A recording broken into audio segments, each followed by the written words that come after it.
के पास जाऊंगा आपके लिए। और लेकिन इन अफसरों को मैं इस वक्त यही पैगाम देना चाहता हूँ कि NGFO के जो भी मुलाजिम हैं ये बिल्कुल एक है, इन किसी के साथ कोई नाइंसाफी नहीं होनी चाहिए।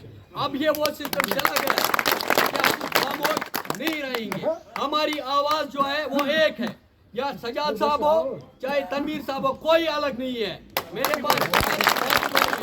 चाहे सजाद साहब, किसी ने सजाद साहब को अपना वोट दे दिया वो भी मेरा भाई है, किसी ने मुझे वोट दे दिया, ये हार जीत सिर्फ कुछ वोटों से ये कुछ वोटों पे ही मुनहसर हो गई है। लेकिन आप सब मेरे भाई हो, आपस में कोई रंजिश नहीं रखना। लेकिन जब भी, जैसे किलम साहब ने सबसे बड़ी बात कही कि आपने मुझे अपना इस वक्त रहबर चुना, ये सिर्फ 2 साल के लिए है। और NGFO को मैं रिक्वेस्ट करता हूँ, अच्छा 3 साल के लिए, NGFO को मैं रिक्वेस्ट करता हूँ कि जिस तरह से पिछले तरीके से चल रही थी NGFO अब नहीं चलनी चाहिए, कि इलेक्शन बराबर टाइम पे होने चाहिए। हमारा प्रोविजनल प्रेसिडेंट उसके इलेक्शन भी होने चाहिए, हमारे रेंज प्रेसिडेंट, स्टेट बॉडी सब इलेक्शन होने चाहिए। तो परसेप्शन अभी हमने दे दिया है कि NGFO अभी तक कुछ नहीं कर सकी, यहाँ सब ऐसे ही चेयर पे बैठे हैं। ये परसेप्शन खत्म होना चाहिए, सब इलेक्शन के जरिए, अब जो भी बनेगा इलेक्शन के जरिए बनेगा। और आप लोगों से मैं गुजारिश करता हूँ कि जब भी कोई मामला हो, अगर मुझे जरूरत लगी आप लोगों का साथ, उस वक्त आप यहाँ पे आ जाओ। हमें जिस तरीके से अपनी जेन्युइन डिमांड रखनी है अफसरों के पास हम रखेंगे। तो लेकिन अगर आप हमारे साथ नहीं रहे, आप लोगों ने थोड़ी अपनी कोताही की, तो यहाँ पे रेंज बॉडी प्रेसिडेंट बनाना, प्रोविजनल प्रेसिडेंट बनाना, ये सब फ्यूटाइल एक्सरसाइज है।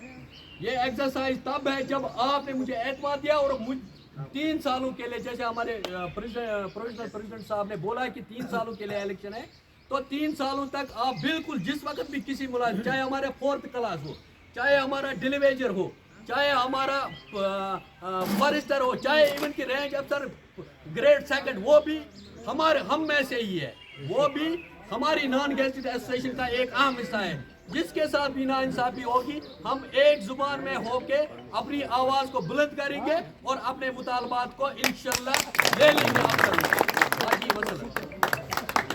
एक बात मैं और अब मैं डिपार्टमेंट को खैरबाद कह रहा हूँ, अब मैं रिटायरमेंट ले रहा हूँ।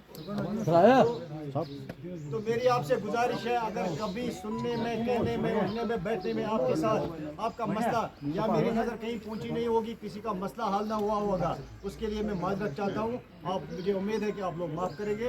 मैं अब डिपार्टमेंट से रिटायरमेंट ले रहा हूँ। अब मेरा थोड़ा ही टाइम रह गया, तो ये सब सारा स्ट्रीमलाइन करके उसके बाद मैं रिटायर हो रहा हूँ। अल्लाह हाफिज़। आपको एक चीज़ मैं भूल गया, जो हमारे शम साहब थे, जो एक्स अब रहे हैं, अभी तक तो वो डिवीजन प्रेसिडेंट थे, इसकी जो कोशिशें थी, ये हमेशा NGFO को स्ट्रांग करने में अपना मदद बिल्कुल हमेशा देता रहा है। तो इसका शुक्रिया मैं भूल गया था, इसके लिए मैं इसे सॉरी चाहता हूँ।